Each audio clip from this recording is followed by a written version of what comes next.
Quand les nouvelles s'affolent, Métropole fait le point. Le point tous les matins, simultanément sur Radio et Télémétropole.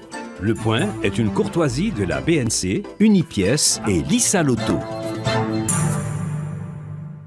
Madame, Monsieur, bonjour. Bienvenue à la rubrique Le Point de Radio et Télémétropole. Merci de votre fidélité, merci de l'intérêt. Nous sommes aujourd'hui lundi 15 avril.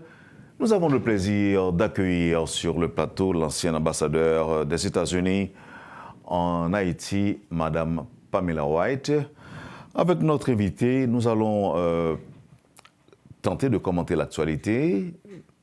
Nous allons aussi revenir sur certaines déclarations qu'elle a faites, notamment dans la presse internationale ou encore aux États-Unis d'Amérique. Elle est avec nous et c'est avec plaisir qu'on l'accueille sur le plateau de la rubrique Le Point. Madame White, Madame l'ambassadeur, bonjour, bienvenue sur Radio et Télémétropole. Merci un peu. Je suis très content d'avoir la possibilité de vous poser des questions. Moi aussi, allez-y. OK. La première question que j'aurais bien aimé vous poser, Madame White, les Américains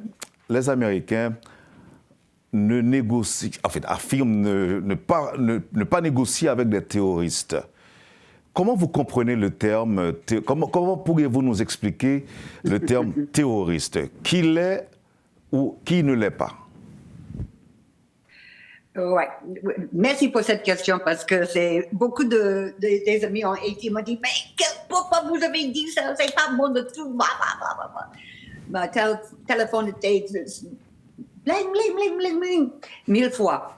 Mais c'est ça que j'ai dit. J'ai dit qu'il faut parler avec, il faut prendre quelques minutes pour parler avec les bad guys. Je n'ai pas dit qu'il doit être en puissance. Je n'ai pas dit qu'il doit contrôler le gouvernement. Je n'ai pas dit qu'on doit être les meilleurs amis.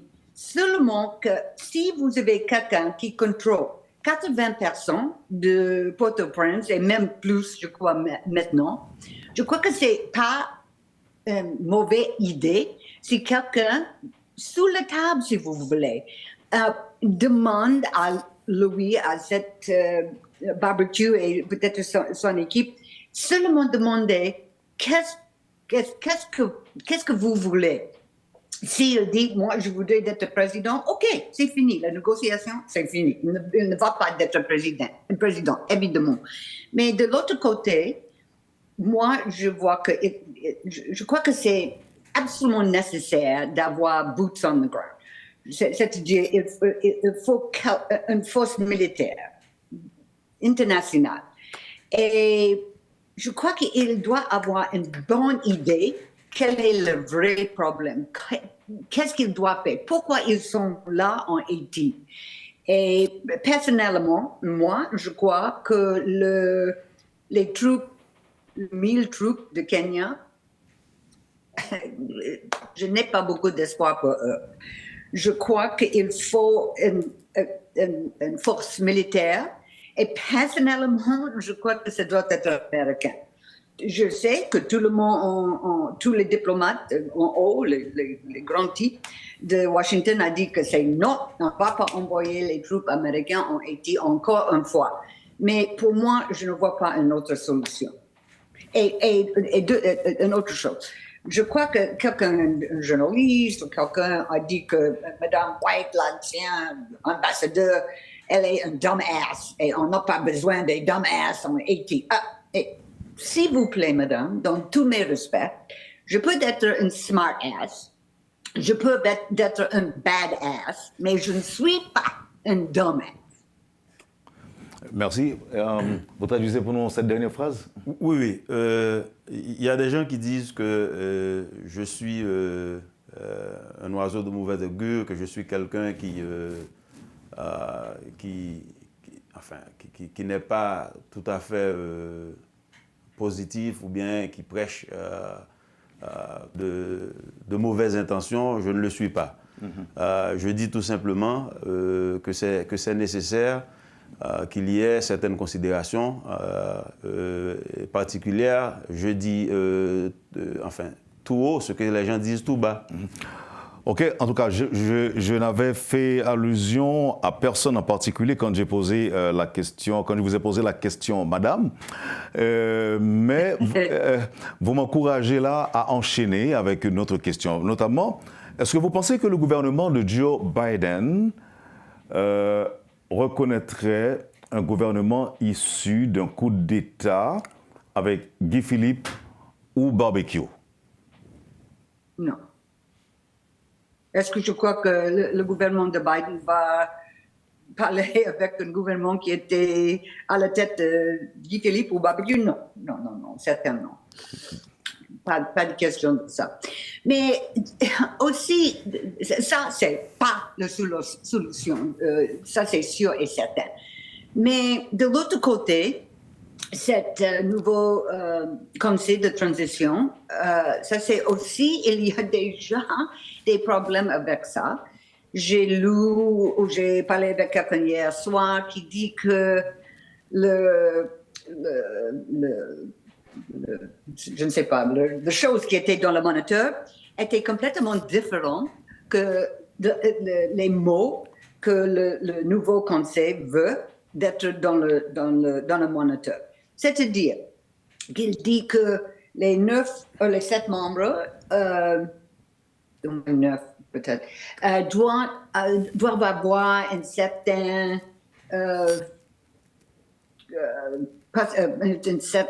comment dire, ils ont demandé des choses qui ne peuvent pas d'être faites maintenant en Haïti parce qu'il n'y a pas un judiciaire où on peut avoir certaines choses. Les choses, les mots qui étaient dans le moniteur, c'est presque, il pose un problème pour que les 9 membres, les nouveaux 9 membres, ne peuvent pas prendre la place en Haïti comme le gouvernement. C'est stop. Pour le moment, je vois, je ne sais pas ça, qu'est-ce que vous pensez de ça? Mais moi, je vois que le nouveau processus, qui au moins, c'est quelque chose, c'est un mouvement, maintenant, ça aussi, c'est bloqué. C'est ça que vous pouvez, que vous croyez aussi? Que le processus est bloqué? Oui, je crois. C'est complètement bloqué parce que les mots étaient changés dans le moniteur. Ce n'est pas les mêmes mots qu'il faut pour approuver les 9 membres, les nouveaux membres. Et pour le moment, au moins c'est ce que mes contacts, qui sont bons, m'a dit, que pour le moment, Henri est toujours le Premier ministre. Et tous les ministres qui étaient dans son équipe, ils sont toujours les ministres. Mm-hmm. C'est vrai? Ah, vous me posez la question à savoir si c'est vrai. C'est ça que vous pensez aussi? Qu'Henri est toujours le Premier ministre. Oui, c'est ça. Je crois que c'est sûr et certain. Et ça pose un grand problème. Un grand problème. Madame White. Pour le moment, il n'y a pas de gouvernement qui fonctionne en Haïti. Ça, c'est sûr et certain. Mais pour moi, la chose qui est le plus important, c'est la sécurité. On parle de 9 personnes, c'est OK, on parle de 9 personnes, mais on ne parle pas de sécurité. On ne peut rien faire en Haïti s'il n'y a pas de sécurité. Mm-hmm. Il y a 5 millions de personnes qui sont assez de manger. Il n'y a presque pas de l'eau, il n'y a presque pas de nourriture, il n'y a pas de les choses pour les médecins. Mm-hmm. C'est une crise humanitaire qui est incroyable à penser. Je ne sais pas pourquoi il n'y a pas beaucoup plus d'intérêt des États-Unis. Et pour le moment, je parle aux gens qui travaillent dans l'équipe de White House, pourquoi il n'y a pas plus d'attention sur la situation sécuritaire? Parce que c'est ça où le peuple haïtien, c'est ça où il souffre. Et pour moi, ça c'est la première chose qu'on doit faire pour le peuple d'Haïti. Je ne parle pas pour le peuple d'Haïti, le peuple d'Haïti peut parler pour eux-mêmes. Moi, je parle aux gens à Washington et je demande à eux, il faut envoyer l'aide humanitaire, humanitarienne.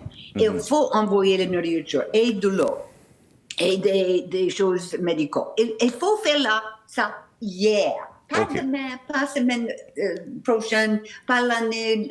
Ça fait des années déjà où les peuples asiens souffrent trop. Et maintenant, il n'y a pas, pour le moment, je n'ai pas une solution sur la situation humanitarienne. Ça, je ne vois pas. Je vois que si cette nouveau conseil de transition, et ça c'est pas sûr maintenant, si une fois qu'ils sont là et ils sont le gouvernement, c'est eux qui peuvent des choses pour la sécurité, pour que la situation améliorée. Mais avec quoi? Le police haïtien, ils sont, je crois qu'ils try. Mais ils sont 5000 personnes. Les gangs, ils sont 25, 30, 35 personnes, 1000 personnes.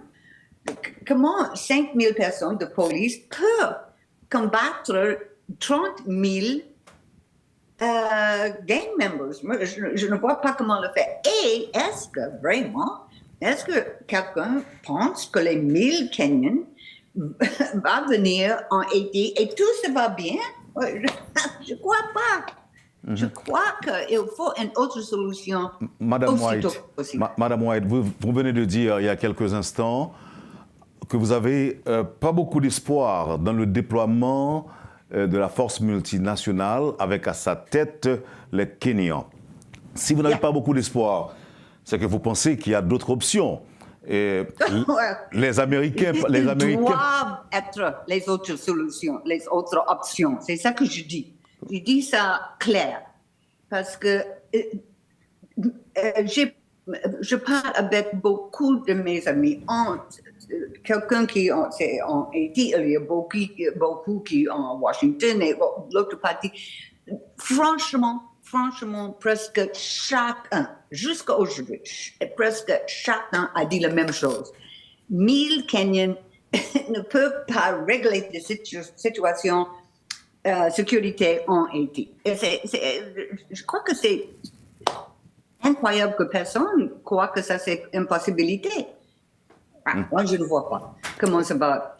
Et un autre grand problème, j'ai lu seulement ce matin, très tôt ce matin, que les Uzi et les whatever they are, les grands munitions, ils sont toujours, ils commencent en Miami ou Floride, quelqu'un, et jusqu'à aujourd'hui, il y a beaucoup sur le mer qui vont arriver en Haïti cette semaine même. Pourquoi on ne peut rien faire avec ça? Maintenant, Haïti est le pays où la plupart des guns, les grands, horrible guns, avant c'était les autres pays en Amérique du Sud, mais maintenant c'est Haïti qui reçoit plus de guns de tous les autres pays. Ça, c'est impossible. Et un problème là, j'ai lu ce matin, c'est la première fois que j'ai lu ça, que c'est à cause de cette administration, la Biden administration, et laisse-moi être clair, moi je suis un démocrate, mais la Biden administration, ils ont coupé beaucoup de l'argent, les fonds, pour le Coast Guard. Et maintenant, il a seulement 2 ou 3 bateaux. Et même eux, c'est difficile d'avoir assez de personnes parce qu'ils n'ont pas de l'argent. Le budget était complètement, comment dire ça, coupé. Et maintenant, on a beaucoup de difficultés. Il dit c'est impossible avec son équipe maintenant, avec l'argent qu'il a, qu'il peut, regardez comment dire, contrôler les armes qui quittent notre pays. Ça, c'est absolument ridicule qu'on ne peut pas régler cette ammunition. C'est quelque chose de très triste pour dire à tout le monde on ne peut rien faire pour le trafficking. Pendant le temps que j'étais l'ambassadeur, c'est les drogues qui étaient le grand problème entre les deux pays. Maintenant, c'est les armes. Et on dit qu'on ne peut rien faire. Oui. Est-ce que vous croyez ça? Est-ce que vous pensez vraiment qu'on ne peut rien faire pour contrôler et empêcher que les armes arrivent en Haïti de la Floride? Vous pensez qu'on ne peut rien faire vraiment? C'est pas moi qui dis ça, c'est les gens de Coast Guard qui a dit ça ce matin, j'ai lu ça dans un article. Il dit que, c'est triste et c'est horrible et tout, et blablabla, mais ils n'ont pas de l'argent ni les gens qui peuvent le faire. C'est eux-mêmes. OK. Madame White. Madame White. Mais moi-même, mais tout le monde en Haïti peut voir tous les armes qui sont là. Les gangs, ils ont plus des armes que les polices. Oui.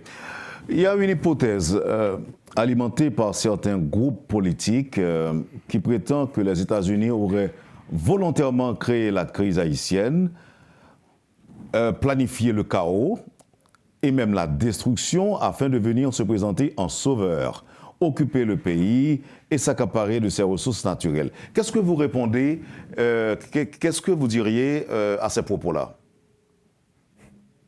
Non, je crois que ça c'est pas du tout vrai. Non. Non, ça c'est une idée que je n'accepte pas du tout, mais c'est une chose qui est vraie, que ça fait maintenant presque 3 ans après que Moïse était tué. Et juste même après, il était tué, tout le monde dit « Ah, ça sera difficile parce que le gouvernement, je ne sais pas qui va contrôler le gouvernement. » Et Henri était arrivé 2, 3, 4 mois après ça. Et au commencement, on dit « OK, il sera là pour, je ne sais pas, 10 mois, 12 mois, 1 année, blablabla. » Mais tout le temps qu'il était à la tête du gouvernement, des choses étaient venues pire et pire et pire. Et tout le monde a regardé ça, même pas les États-Unis, tout le CARICOM, la France, le Canada, tout le monde a regardé que les gangs, à commencement, les gangs a contrôlé 20 personnes, et 40 personnes, et 60 personnes. Non, au moins 80 personnes. Et rien n'était fait. Et c'était une question, je crois, de qu'est-ce qu'on doit faire? On ne veut pas mettre encore les troupes en Haïti, on ne veut pas faire une autre occupation jamais, on ne veut pas faire le UN. Mais il y a beaucoup de choses qu'on a dit, on ne peut pas faire ça, on ne veut pas faire tel et tel et tel et tel. Mais presque rien a dit que, les pauvres haïtiens, les peuples, mais n'ont pas assez il y a des gangs partout, ils n'ont pas assez de boire. Mais rien n'était fait. Et maintenant, il y a une crise incroyable. Rien ne fonctionne dans le pays. Il n'y a pas de gouvernement, il n'y a pas de l'eau, il n'y a pas de médecins. Il y a 2 seuls hôpitaux qui fonctionnent pour le moment. Et maintenant, on trouve la situation presque impossible à décider qu'est-ce qu'on doit faire. Mais pour faire rien, ou presque rien, ça c'est pas un réponse. Ça fait pas un réponse. Le chef du UN a dit, je crois que c'est la semaine passée, que la situation en Haïti est le pire du monde, la situation humanitaire, c'est le pire du monde. Et du monde, il y a beaucoup de places qui souffrent, mais quand on voit cette situation et on fait presque rien, ça c'est pas acceptable. C'est pas acceptable pour moi. Mais il y a une autre chose aussi que pendant le week-end, parce que je savais que je serais ici ce matin, j'ai regardé toutes les nouvelles sur la télévision pendant le vendredi, samedi, dimanche, et même tôt aujourd'hui. Rien, même pas un mot sur Haïti. Beaucoup d'Irak, beaucoup de Gaza, beaucoup d'Ukraine.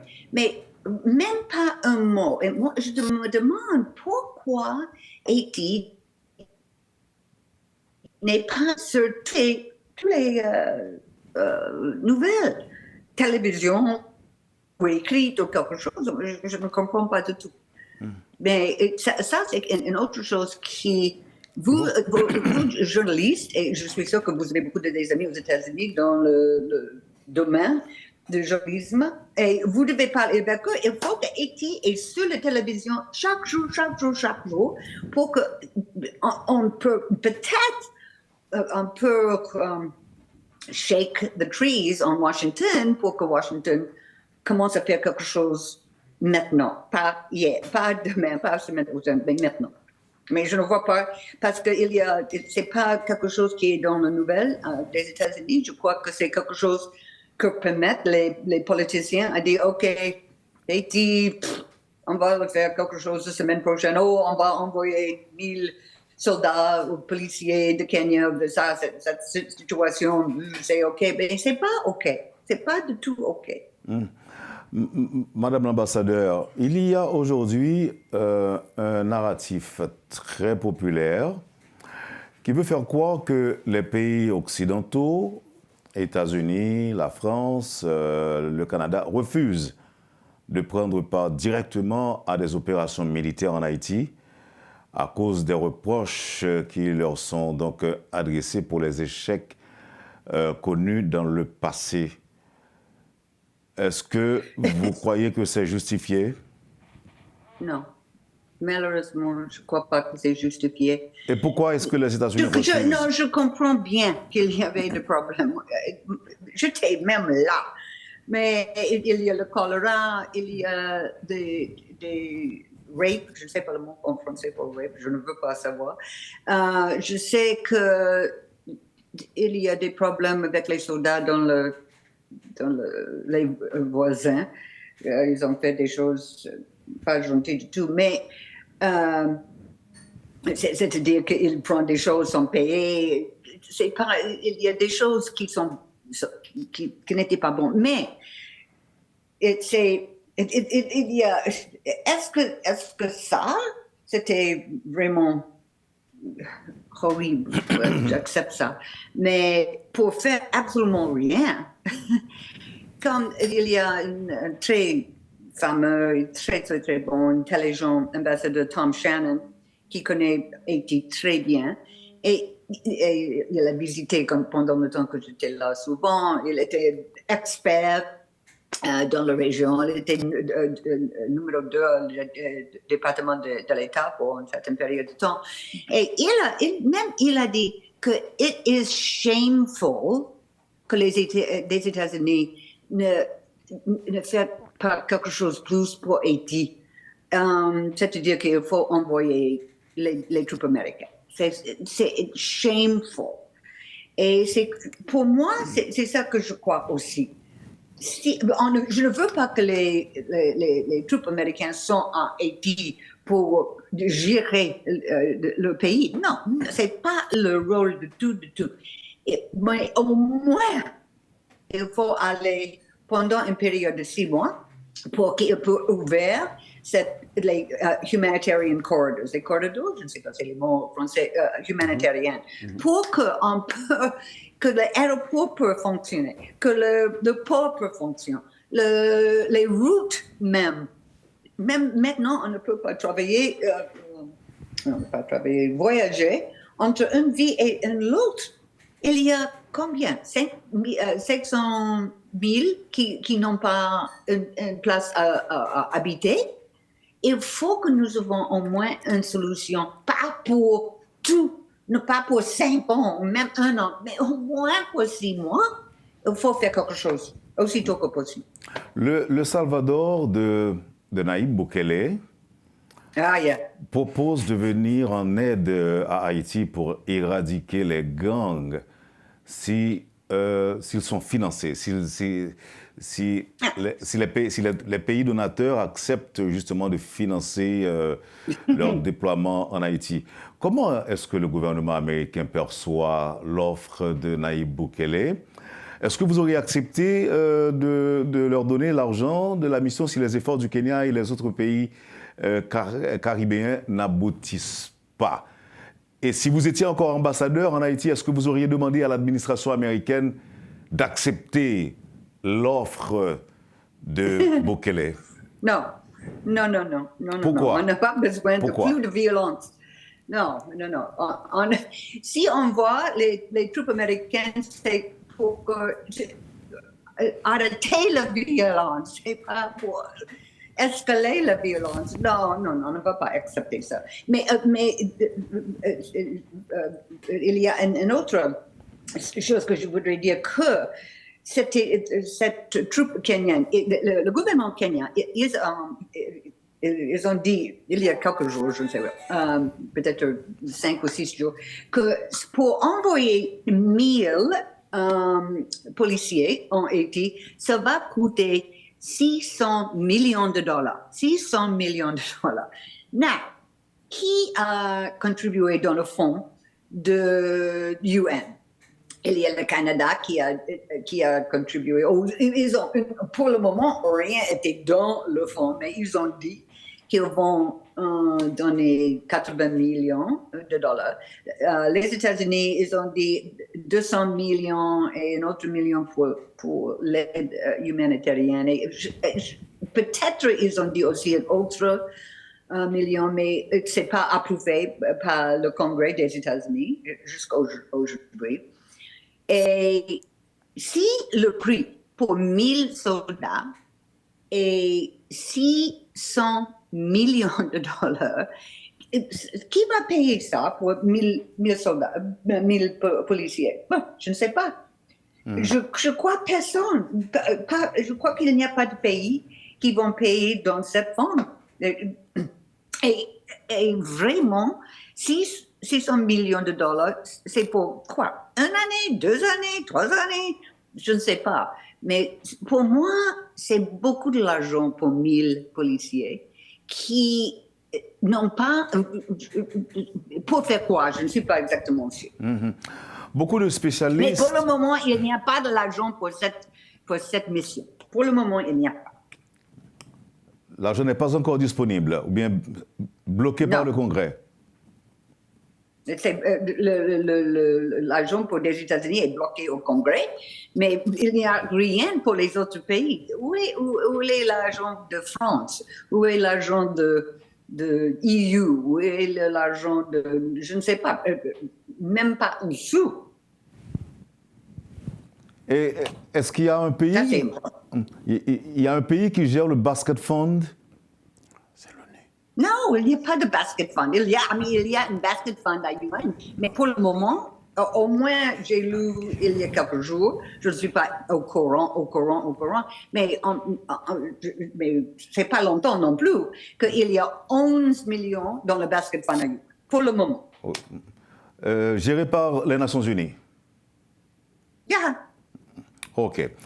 J'allais vous dire que beaucoup de spécialistes pensent qu'on aurait pu aider Haïti à faire face aux gangs à travers une intervention rapide, genre opération éclair, coup de poing, pour débloquer la situation et pour ensuite céder la place à l'ONU comme c'était le cas dans le passé. Est-ce que cette possibilité n'existe pas encore, n'existe plus?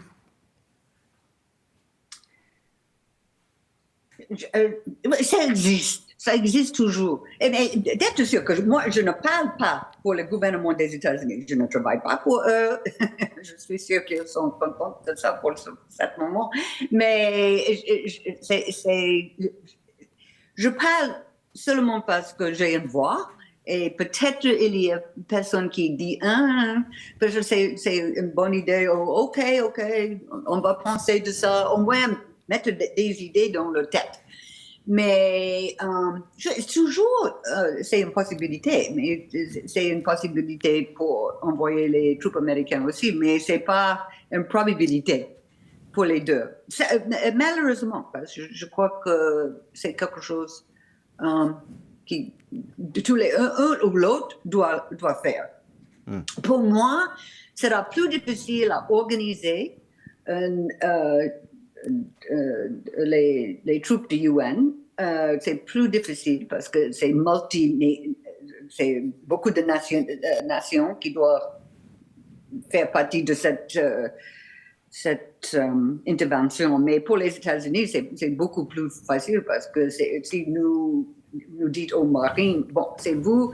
Je crois même si on peut envoyer même pas beaucoup de marines qui peuvent établir ces corridors humanitairiens, je crois qu'on peut le faire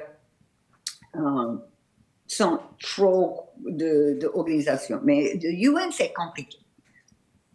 Mais toujours, c'est toujours une possibilité. Ce n'est plus le même pays que vous avez connu, Madame l'ambassadeur. Pourquoi est-ce que les États-Unis ne le font pas? Ne font pas quoi? Pourquoi ils n'essaient même pas d'envoyer des Marines, comme vous le dites? Je ne sais pas. Vous ne savez pas? Non, je n'ai qu'une idée. I really don't. Pour moi, c'est... parce que je demande la question encore dans des autres, mais pourquoi vous ne pouvez pas faire ça? OK, si vous ne voulez pas faire ça, peut-être on peut faire tel et tel, mais c'est très difficile. Vous savez que la raison que j'adore le pays d'Haïti, c'est pas à cause de j'étais l'ambassadeur d'Haïti, c'était très bien, mais c'est à cause que je suis arrivée en Haïti comme un junior nothing officer en 85, juste avant Baby Doc est parti le pays. Et j'étais là avec mon mari, et mes deux fils, et jusqu'au mon mari à l'époque, Dr. Michael White, il n'est pas encore là avec nous. Après Haïti, nous étions en Égypte. Ils étaient diagnosed avec une brain tumor là et ils étaient déçus. Un an après ça. C'est-à-dire que Haïti était le dernier pays que nous avons habité ensemble comme une famille. Et jusqu'à aujourd'hui, mes deux fils, quand vous demandez c'est quel pays que vous aimez le plus dans le monde, Haïti, absolument même. C'est quelle nourriture que vous aimez le plus, griot. Absolument même chose à la bouche. Et pour ça, parce que c'était un pays qui est dans le cœur de toute ma famille, que c'est dans mon cœur aussi. Et c'est la raison que je pleure quand je vois Haïti maintenant, qui n'était pas parfait pendant le 85 jusqu'à... j'étais là pendant 5 ans. Ce n'était pas fait, il y a beaucoup de violence là-bas aussi, mais c'est complètement différent que Haïti aujourd'hui. Et moi, je vois que Haïti a des choses à offrir au monde. Il y a beaucoup de choses à offrir. Et pour voir cette situation maintenant, c'est incroyable. Incroyable. Très, très, très triste. Madame l'ambassadeur, nous allons observer une pause. Et au retour, vous répondrez à cette question pour moi. Avant l'assassinat du président Jovenel Moïse, vous avez dit que celui-là, il faut l'écarter. Et Jovenel Moïse allait être assassiné 4 mois plus tard. Je voudrais profiter de l'occasion pour vous demander qu'est-ce que vous avez dit, qu'est-ce que vous vouliez dire quand vous parliez justement de personnes à écarter, alors que Jovenel Moïse, c'était quand même un président élu. Vous répondriez à cette question au retour. Merci encore une fois de votre disponibilité. Et là encore, je peux vous dire, si jamais vous avez des choses à exprimer en anglais, feel free to speak English because we have an interpreter here. OK, très bien. Merci. À tout à l'heure. Vous suivez, madame, monsieur, la rubrique Le Point de Radio et Télémétropole. L'ancien ambassadeur des États-Unis en poste en Haïti, madame Pamela White, est l'invitée de ce matin. À tout de suite, après la pause. Le Point est une courtoisie de la BNC, Unipièce et Lisa Loto. Bienvenue à la deuxième partie de la rubrique Le Point de ce matin. Avec nous, madame Pamela White, ancienne ambassadeur des États-Unis en Haïti. Alors, juste avant de vous poser la question, juste avant de revenir, madame White, sur la question relative à l'assassinat du président Jovenel Moïse, avant la fin de la première partie de l'émission, vous avez dit que si aujourd'hui on pose la question, à savoir quel pays ils aiment, vos fils vont dire c'est Haïti. Toute votre famille aime Haïti. Pourquoi? Parce que pendant cette période, 5 ans, le plus long terme dans tous les pays que nous avons served, Haïti, c'était 5 ans, c'était une période assez longue. J'étais à l'école qu'ils ont aimé. Nous avons un beach house avec un bateau. On a joué dans la mer chaque week-end. Ils aiment la cuisine, ils aiment les arts, ils aiment la musique. Et ils aiment le peuple haïtien, qui sont le plus gentil du monde. Mm-hmm. C'est simple. C'est très facile à aimer Haïti. Oui. Venons-en. Et à la question relative à l'assassinat du président Jovenel Moïse. 4 mois avant, vous avez dit que ce dernier, il faut l'écarter. Il faut le mettre de côté. Qu'est-ce que vous voulez dire par là, madame White? Alors qu'il allait être assassiné 4 mois plus tard. C'est absolument incroyable, moi, que personne dans le monde croit que moi, petite moi, a quelque chose à faire avec son assassination. Ça, c'est ridicule. Personne, je suis ici, dans le tas de Maine, je n'ai pas les personnes qui travaillent pour moi, personne, même pas un assistant administratif, personne. Et pourquoi que... Donc, quelle crazy idée que c'est moi qui ai organisé, même c'est moi qui ai pensé de quelque chose comme ça. C'est terrible. Personne ne veut que quelqu'un ait tué comme ça. Ça, c'est ridicule. Je ne veux pas même le prendre. C'est ridicule. Vous savez aussi que certains gens pensent que les États-Unis étaient au courant du projet de l'assassinat de Jovenel Moïse? Non, je ne crois pas. Je ne crois pas, mais je crois que quelqu'un, je ne sais pas qui, mais quelqu'un doit savoir qui a tué le président Moïse. Il y a 16 ou 20 personnes qui étaient là 7 jours. Il y a 20 bouches qui peuvent parler de cette situation. Je ne peux pas comprendre que... Il n'y a pas quelqu'un, Colombie ou Miami ou Haïti, qui comprend exactement ce qui passait 7 jours. Je suis sûre et certaine. Je ne sais pas qui, mais je suis sûre qu'il y a des personnes. Non, les auteurs intellectuels peuvent savoir. Les auteurs intellectuels peuvent savoir. Les exécutants aussi sont au courant. Mais juste après l'assassination, le DEA a dit nous allons aider, le CIA a dit nous allons aider, la FBI a dit nous allons aider, le police haïtien dit nous allons aider, le Colombien nous allons aider. Bon, OK, great. Il y a beaucoup de gens qui ont dit ça, c'est horrible, on va faire une investigation, blablabla, et rien. Je ne sais pas. Puisque Qu'est-ce que s'est passé? puisque vous observez ce qui se passe, ou encore l'état d'avancement de l'enquête, est-ce que vous êtes satisfaite jusque-là? Non, je ne suis pas satisfaite du tout.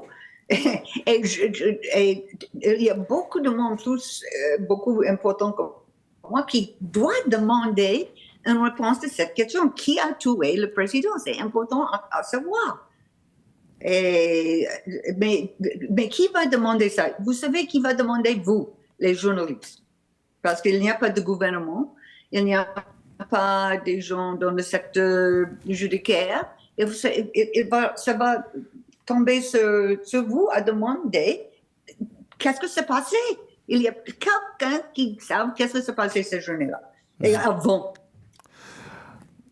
Au cours de la première partie de l'interview, Madame Pamela White, vous avez dressé un tableau de la situation générale du pays.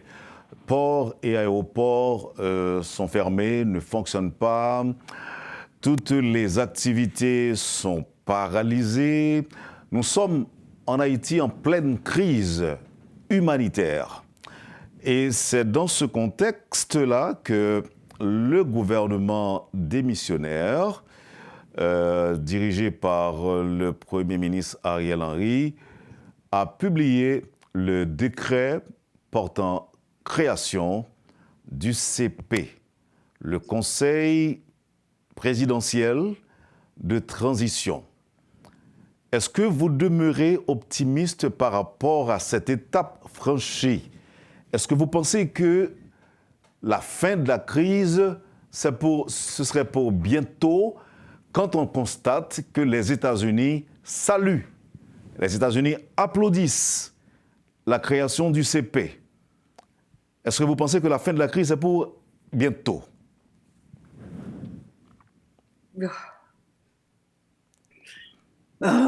Franchement, non.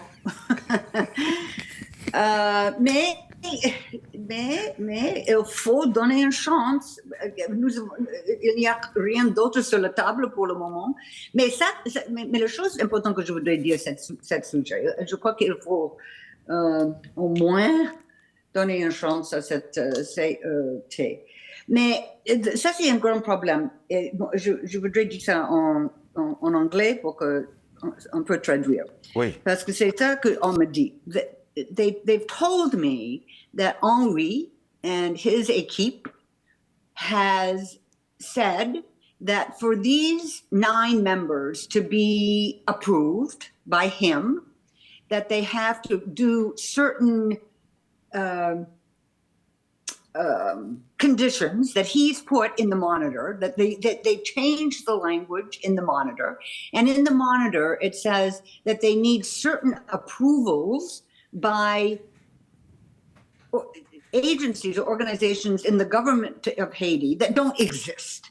So if what they put in the monitor is what is going to be followed, and it should not be, but if what's in the monitor is going to be followed, then we will not even have a chance of this new Conseil de Transition. Merci. Yeah.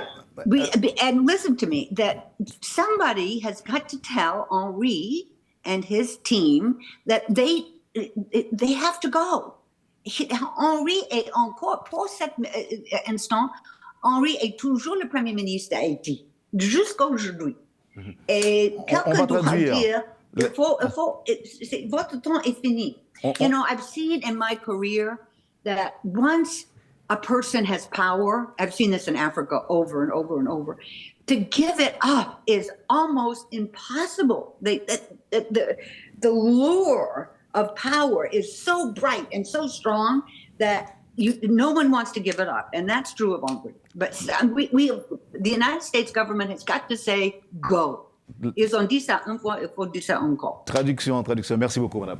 Oui, yo dit que Ariel Henry mettait dans le moniteur là, dans le décret qui publié, à des conditions qui ne pas même exister, des conditions qui ne pas doivent exister.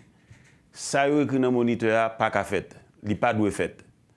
Et d'ailleurs, les États-Unis d'Amérique demandaient à Ariel Henry pour quitter le pouvoir. Yo mandel ça déjà, c'est pour mandel ça encore. Moi, ouais que en Afrique, par exemple, il y a une situation côté l'homme dans sous pouvoir tellement alléchant, pouvoir tellement douce, il pas veut quitter pouvoir. Mais il est pour Ariel Henry, il faut qu'Ariel Henry aller, parce que sinon, il va prendre un paquet de temps pour faire bagage ça que Ariel Henry pas de demander dans décret que lui mandé. Donc, il faut qu'Ariel Henry aller. OK? Okay. Listen, I don't have much time left, so can I say like 2 or 3 things I want to make sure are heard?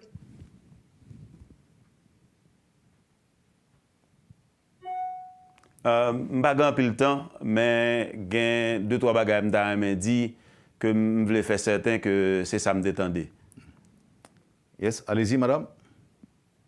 Okay, premièrement, we have to have humanitarian corridors with food and medicine and water. And those have to be established, in my opinion, by American boots on the ground. Premièrement, That's my opinion. faut qu'on corridor humanitaire qui est établi avec des troupes américaines souterraines en Haïti. Dans l'opinion, c'est ça que vous faites. Second, I think that there has to be more concentration on arms trafficking. Arms are killing innocent Haitians. There is no reason why we can't improve the security, the policing of these horrific arms leaving the United States and entering Haiti. If we can't get a handle on that, we are not going to get a handle on the security situation. Deuxièmement, il y a trop d'armes qui rentrent en Haïti. Faut que les États-Unis jouent nos moyens pour interdire les armes qui rentrent en Haïti. Si nous pas jouer nos façons pour nous interdire les armes qui rentrer en Haïti, pas aucune façon pour la situation de sécurité à améliorer en Haïti. And last, I want to say that I hope before I die that I can once again visit my beloved Jacmel and have a swim in the beautiful ocean there. Troisièmement, j'espère que avant de mourir, je suis capable de visiter belle Jacmel moyen pour me capable de bien dans la mer Jacmel avant de mourir encore. Avant de mourir. Encore, pardon. Excusez-moi, avant de mourir. Excusez. Merci. Une dernière chose, madame, vous étiez en poste en Haïti entre 2012 et 2015. Et comme vous l'avez dit, vous avez fait des amis et vous êtes une amie sincère d'Haïti apparemment. Partagez avec nous vos propositions pour que Haïti sorte de ce pétrin, de ce bourbier, si vous préférez. Une proposition de sortie de crise, ce serait quoi? Oh, yeah, okay. Well, je crois qu'il faut commencer avec cette chose de humanitarian corridors, parce que ça, c'est l'urgence pour le moment. Pour le long terme, il faut, bien sûr, loin, il faut des élections. Mais moi, je ne vois pas des élections avant 2 ans. Au moins 2 ans, parce qu'il faut faire des autres choses. Il n'y a pas de gouvernement pour le moment en Haïti. Il faut commencer presque à point 0. Et ça va prendre du temps. Et sûr et certain, il faut un gouvernement de transition. Si c'est avec 9 personnes, si c'est avec 7 personnes, c'est pas moi à dire. C'est pas moi à dire et je ne vais pas dire. C'est le peuple haïtien qui va décider. C'est quoi? Mais il faut un gouvernement de transition, un gouvernement honnête, sans corruption, et qui va, je crois qui doit rester comme une équipe pendant au moins 2 ans. Et il faut plus dans mon envie, il faut plus de support international pour Haïti, surtout des États-Unis. C'est ça que j'espère. Il y a des gens, Madame l'ambassadeur, qui pensent qu'Haïti serait un pays souverain, indépendant, mais par rapport à d'autres pays et non par rapport aux États-Unis. Qu'est-ce que vous diriez par rapport à ça? Qu'Haïti n'est pas une sovereign nation? Well, there are people who say that Haiti is a sovereign nation for other countries, but not for the United States of America. What do you think about that? Non. Non, Haïti, vraiment, c'est une sovereign nation, même pour aux États-Unis. Et Haïti, avec beaucoup maintenant de l'aide maintenant, sécurité et de humanitarian aid, etc., Haïti va peut-être le meilleur pays de Caribbean. Et la plage, c'est la plus belle du monde. Mais il faut beaucoup d'aide. Je suis en agreement avec ça. La route est longue, mais la route est là et il faut commencer sur la route. Il ne faut pas oublier le bel Haïti. Je vois que la diaspora se mobilise sérieusement aujourd'hui pour forcer l'administration américaine à prendre des décisions rapides et urgentes pour que la sécurité puisse être rétablie. Nous pouvons aussi parler de l'implication du général Honoré qui intervient de temps en temps dans des réunions avec des amis de la diaspora. Est-ce que les anciens ambassadeurs, ceux qui ont aimé Haïti d'une façon ou d'une autre, ne pourraient pas eux aussi exercer une certaine forme de pression sur l'administration américaine pour que l'embargo soit levé, pour que les armes cessent d'arriver en Haïti en provenance de la Floride? Madame l'ambassadeur, dites-nous ce que vous en pensez. Oui, bien sûr, plus de voix. Voices, nous avons besoin de voices, c'est ça que nous avons besoin pour le moment. Et la diaspora aux États-Unis, il peut nous aider avec ça aussi. Parle. Téléphonez votre congressman, parlez avec tous les journalistes en Boston et Miami et New York. C'est pas le moment pour rester quiet. Il faut parler dans haute voix. Tout le monde qui aime Haïti. C'est la raison que je parle. Merci beaucoup, Madame l'ambassadeur. C'était un plaisir de vous avoir avec nous ce matin. Merci mille fois. Une fois les activités reprennent, vous allez venir en Haïti, vous avez dit? Oui, j'espère. Je voudrais voir Jacmel. Un de mes amis d'Haïti, il vient de Jacmel et nous allons aller ensemble. Quelle est la dernière fois que vous étiez à Jacmel? 80... c'était presque 10 ans. Ouais. C'est presque la dernière place que j'ai visitée avant que j'ai quitté Haïti parce que j'aimerais. Ça fait longtemps, trop longtemps. Permettez une dernière question. Avez-vous regretté d'avoir parlé de Jovenel Moïse avant sa mort? C'était tout à fait innocent. Je regrette qu'il y a les personnes qui disent après, mais elle a dit ça parce qu'elle a des informations. Je n'ai qu'une information. J'habite far away. C'est ridicule à penser que j'étais une partie de ça. Ridicule, crazy. C'est quelqu'un qui hates me qui a dit ça c'est sûr. Parce que tout le monde qui me connaît sait que je n'ai fait absolument rien avec cette Merci encore une fois, Madame Pamela White, ancienne ambassadeur des États-Unis en poste en Haïti. Nous étions très contents de vous entendre. Nous avons encore l'espoir de pouvoir vous accueillir une nouvelle fois sur le plateau de la rubrique Le Point. Passez une bonne journée et à bientôt. Même à vous. Merci. Voilà, Madame, Monsieur, l'ancien ambassadeur des États-Unis en poste en Haïti, qui était avec nous sur le plateau de la rubrique Le Point. Merci de nous avoir suivis. Cette émission a été donc relayée par plusieurs stations de radio, dont Radio Télé Jacmel Inter, aussi Radio Tête à Tête dans l'Artibonite. Océan FM également, en plus des stations qui sont dans la diaspora. Et puis, pour la traduction, nous avions pu bénéficier de l'expertise de notre ami Pierre-Antoine Louis. Merci, Madame, Monsieur, de nous avoir acceptés chez vous. Passez une bonne journée avec nous et à demain. Quand les nouvelles s'affolent, Métropole fait le point. Le point tous les matins, simultanément sur radio et Télémétropole. Le point est une courtoisie de la BNC, Unipièces et Lisa Lotto.